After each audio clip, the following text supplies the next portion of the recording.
Hello there, I'm Jimmy Vegas, and this is how to make a zombie horde game in Unity, and welcome to episode 5. So this episode we're going to put our gun into the game. We're going to do a bit of animation. We'll get some crosshairs in there, and then we'll get our gun firing accordingly. So first up, let's bring our gun in. So let's go to our objects folder down here, and I'm going to bring in this pistol. And you can obviously get this on the website. You guys know where to go. It's the JV Unity website. Downloads and assets, and you can download it straight from there. So we need to put this pistol onto our player. So let's go to our FPS controller, and let's drag and drop this pistol straight onto that controller.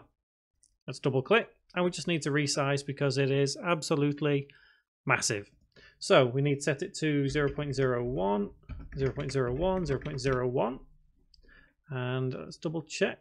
That size looks maybe a little bit small. So let's just get it into position. So our character is currently facing this way towards the right. So our gun is facing the right way. So we just need to bring the gun to about here. So F9, bring it up, bring it across, press play, see how it looks. So yeah, we need to change that quite a bit. So let's bring it onto our first person character so as it doesn't float around so much. We need to bring it forward a bit, increase the size, so 0.02 by 0.02, 0.02. It's all about getting the size right as to how you want the gun to appear. So you can see it's starting to appear how we would want it. So I might increase it just a little bit more. You guys take the time to get it perfect. Let's press play. Okay, so I just need to bring it up a little more, out a little more, and I'm going to rotate it so as it kind of points towards the middle of the screen. So we just need to rotate on the Y about there. And let's see how that looks. Not quite right. Just need to rotate it back slightly, so maybe about there. Okay, so that should pretty much do for now. As I say, this is only a quick and easy way of doing it for now. We can always deal with more advanced things later on. So our gun is there.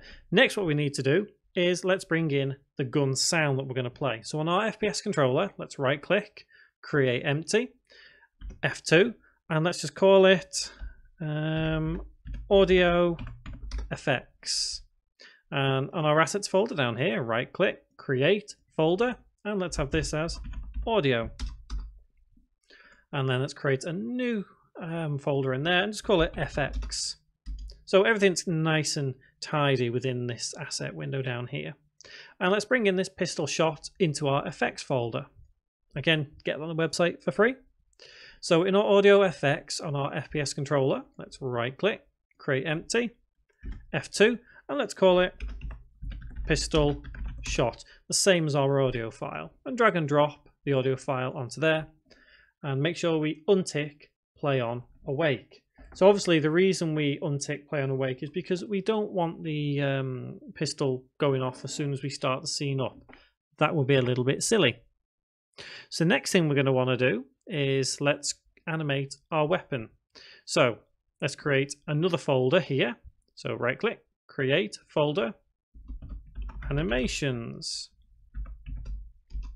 So in this folder is going to contain all the animations that we're going to use for multiple different things that we create ourselves. Obviously the zombies that we've already created have their own animation built into them, so they don't need to be in this folder. So let's click on our gun and let's click on the animation tab. If you don't have that animation tab, you just need to click the little option menu down here, click add tab, and then click on animation, and it will give you this tab right here. So not sure how many of you guys have done animation before. If you followed any other series I have, you've more than likely done it. But we're going to create, and let's call this pistol firing. So we're going to have it 60 frames per second, which is fine. And we're on frame 0. And on frame 0, we want it to be in this exact position on the rotation and the position. So for rotation, what we're going to do is set the X rotation as 1 and then back to 0, just so as it sets our frame there. And this position here on the Y So minus 0.501. So we're going to reset it back to this. So we'll have 0 and then change it to minus 0.501. So that's the exact place we have it right now.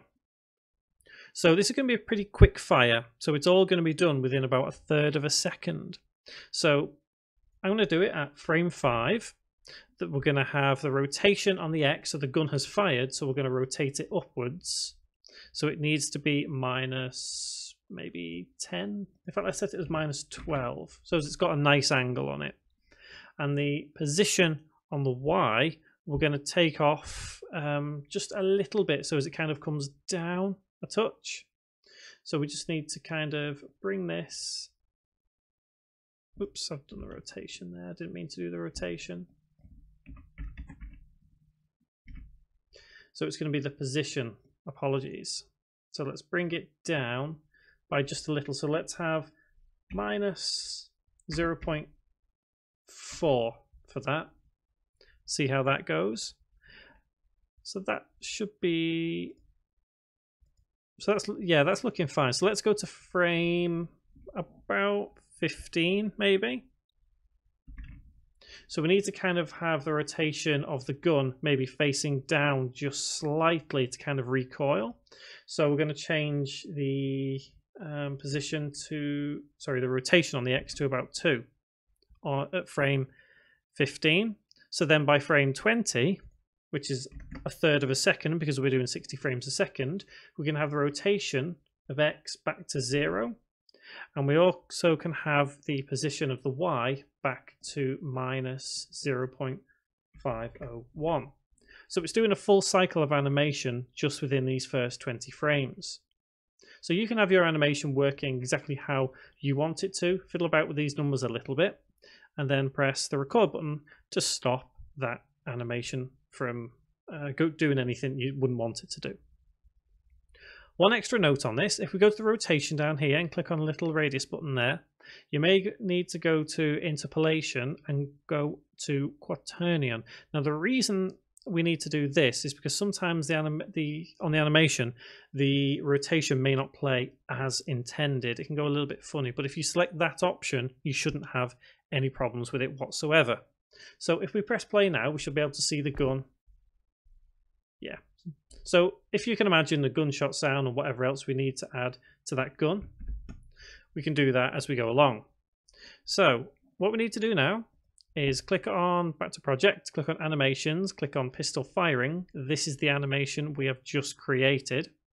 We need to add this as an animation to the gun rather than animator. So if we click on our gun, we can see that the default component here is animator. We need to right click and remove component. We're going to add component, and let's, as you probably already saw it there, but let's type in anim and we can click on animation. Now the reason we do this is because it gives us greater control in our script to initiate this animation at any given point. So let's add this to non-animation clip and change the size to 1. Hit enter and then change that element 0. I'm not quite sure what it may be different in a very later version of Unity, but in anything beneath 5.6 I think it's element 0, but the principle is still the same. Change the size to 1 and bring in that animation into that section there. Last thing we need to do with this is set it as legacy. So click the little menu option up here in the inspector panel, click on debug and then tick legacy right there. Click there again, click normal, and let's just untick here play automatically, just so as when we play now the weapon shouldn't fire. Yeah, that's fine. Okay, so next thing, let's quickly add in a simple little crosshair so we can see where we're actually aiming our gun. So game object, UI, raw image. Now I'm not going to go into too much detail with crosshair in this tutorial because it'll be something for another one. We're just using this as a quick reference point of where we're going to fire.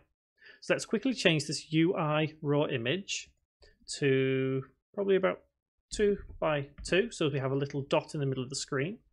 Make sure this anchor point is set to the center, and then change position X to 0 and position Y also to 0. So when we press play, we have that little cursor in the middle of the screen to say that's where our gun is pointing. So what we're going to do now is we're going to create a script which will let us fire our gun. So obviously we've come this far using C#, so we're not going to change that anytime soon. We're going to keep using C#. So let's go to our scripts folder, right click, create, and C# script, and let's have this as gun, pistol, fire. Hit enter, and let's open it up in MonoDevelop or Visual Studio. As I always say, it doesn't matter which one because the script is going to be the exact same for both. So we're going to have 3 variables in this one. We're going to have the audio source for the pistol shot. We're going to have a game object reference because of the pistol itself, and then we'll have an integer to tell if we're firing or not. And we can use that integer for different things as well. So let's start by getting rid of void start and this little note above void update because we don't need them. They always come by default. So public audio source, and let's call it pistol shot, semicolon. Next is going to be the pistol itself, so public game object, and let's call it the pistol, semicolon. And finally, public int is firing, semicolon. So this will quickly help us check if we need to initiate the script or not. So we're going to do a void update to start with, and in this void update we're going to have a quick if statement, but we're not going to fill anything in the if statement just yet. So if, and let's have input dot get button down, and then open bracket and quote. Now we need to define which button is going to be our firing button. So let's quickly head back to Unity, click on edit, click on project settings and input. Over here you'll see axis in the inspector panel. Click on the arrow and let's use fire 1. So fire 1 is left control or left mouse button. Either of these can be used to fire our weapon, and the name of it is called fire 1. So if we're pressing the button down called fire 1, quote, close bracket, and we also need to check at the exact same time if the is firing integer is 0, because if it's 1, then we can't fire our pistol again. This stops repeatedly firing, and you can only fire it while the pistol isn't already firing. And we can do that by putting 2 ampersands, which also means and in this case. So is firing equal, that's a double equal, to 0. Open curly bracket, go down 2 lines and close curly bracket. So what this line is saying right here is if we're firing our weapon and is firing is equal to 0, then we can execute the code that we put in here. Now the code we put in here is going to be a reference to a separate function within this same script. But because we're going to use something called yield, we have to use IEnumerator in C#. So instead of typing the word void, we do IEnumerator, as we've already done this with the spawner anyway. So let's call it firing pistol. Open close bracket, open curly bracket. And first thing we need to do is set is firing equals 1. This stops this if statement running once again if it's already running. We'll want to play the pistol sound, so pistol shot dot play, open close bracket, semicolon. Next thing we'll want to do is play the animation in our weapon. So we can do that by going the pistol dot get component, and in spiky brackets animation open close bracket dot play, and then in brackets and quotes we need to put the name of what we called our animation. In this case it was pistol firing, so pistol firing, quote, close bracket, semicolon. Now we have to wait for 1/3 of a second. So we can do yield return new, wait for seconds, and in brackets 0.3. Now, 1/3 of a second is actually 0.333 recurring. We can't have something like that in Unity because, well, it'll cause it to crash because it's an infinite number of threes here. So we're going to round up ever so slightly to 3, 4 with an F because it's a float, it's not a whole number. Close bracket, semicolon. And then after that, we put is firing equals 0, semicolon. And then we can close curly bracket to close that entire function. So it's called firing pistol. So the final thing we need to do in this script is go back to our void update and let's type in start coroutine and open bracket, and you just need to put firing pistol open close bracket once again, semicolon, and save. Let's head back to Unity. Okay, so it's given us an error. What don't you like? Let's have a look. Oh, that's nice. A fatal error has occurred. That's exactly what you want when you're trying to do a tutorial, isn't it?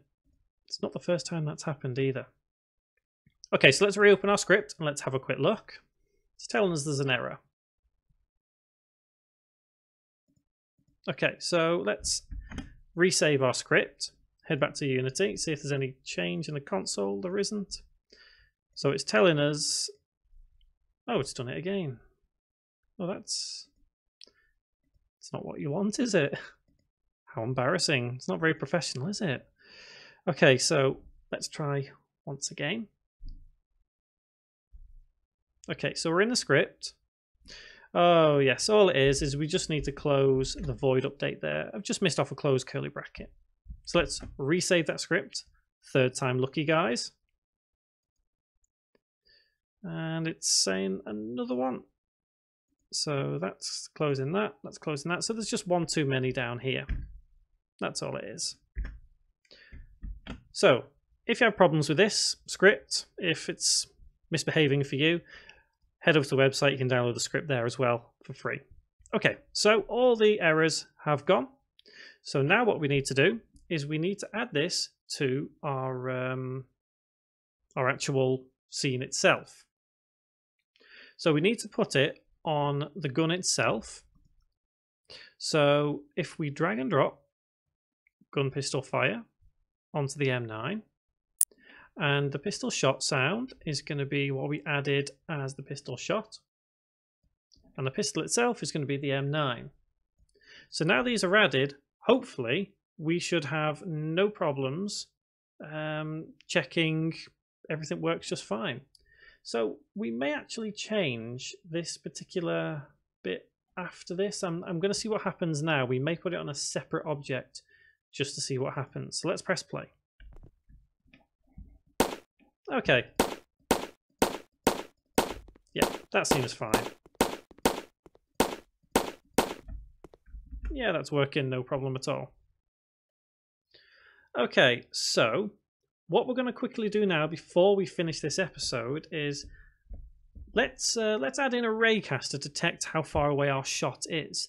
And this is why I was thinking we should actually put this particular script on a different object at the very tip of our gun, just so we get maximum kind of range between. So what I'm going to do is right click, create empty on the game object on the M9 and move it to about there, and then reattach that gun pistol fire to the game object, remove it from the pistol itself, and then quickly re-put everything on here. So the pistol shot goes on there and the M9 goes on there. And I'm going to right click, rename, and just call this pistol mechanics. So back to our script, what we're going to do is we're going to add two more variables to this. we're going to have one for the raycast hit and one for the target distance, so how far away we are from something. So under the public int is firing, we need to do public raycast hit, and let's call it shot, semicolon. And then the second one, public float, without the K, float, and target distance, we'll call it, semicolon. So what we're going to do is we're going to add in a couple of lines of code here below is firing equals 1. And all this will do for us is create a raycast, which we can kind of determine how far away we are from anything that we've just fired at. So if physics dot raycast, and in brackets transform dot position, comma, transform dot transform direction. So remember, it is case sensitive. You really must get that right, because if you don't, you will come back with errors and it won't work. So all we're doing here is just make sure that the position and the direction is actually pointing forward as we would want it to. Because if it shoots to the side, then obviously guns don't shoot to the side even if they're facing forward, unless it's some kind of magical gun. This isn't a magical gun. We only want to shoot forward. So vector 3 dot forward, close bracket, comma, and then we need to output. So we need to put out, and we're going to put this to our variable, which we put as the raycast it, and that was shot.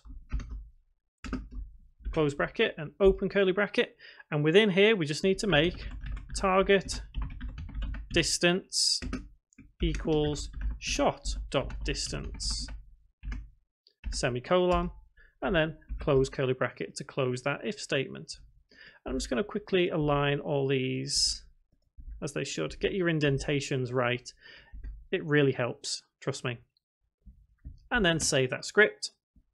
Head back to Unity, and we should have, okay, so it's giving us an error. What don't you like?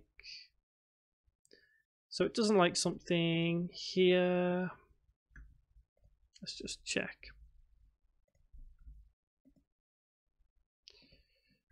Just need to put an extra. There we go. So you can see it's just highlighted there, the orange, to say that that's closed. So it's 2 close brackets at the end. Save, and now we should have no errors. Excellent. Off they go. So on this pistol mechanics now, you can see target distance is equal to 1. But when we press play and fire our gun, you can see that we are now 10 away from this wall. So if we fire again, you can see that's where we are. So the reason we have a raycast hit is because we need to know how far away, for example, these zombies are when we fire at them. So you can see constantly firing, that target distance is getting smaller and smaller, because we don't want to be, for example, all the way over here, fire at this zombie and it hits perfectly, because it may not hit perfectly. We also want to use it if we're going to hit, for example, headshots, which we'll be doing at some point anyway. So I'm going to save my project there. And next episode, what we're going to do is we're going to deal with damage and health. They're going to be 2 main things that we deal with. So, for example, we need our own health, we need the zombie health, and we need to actually hurt the zombie with our pistol. We'd also probably look at having a muzzle flash on there as well. If you guys want to have a go, put in the muzzle flash on the pistol, have a go. If not, we'll do it next episode anyway. So until then, guys, thank you very much for watching.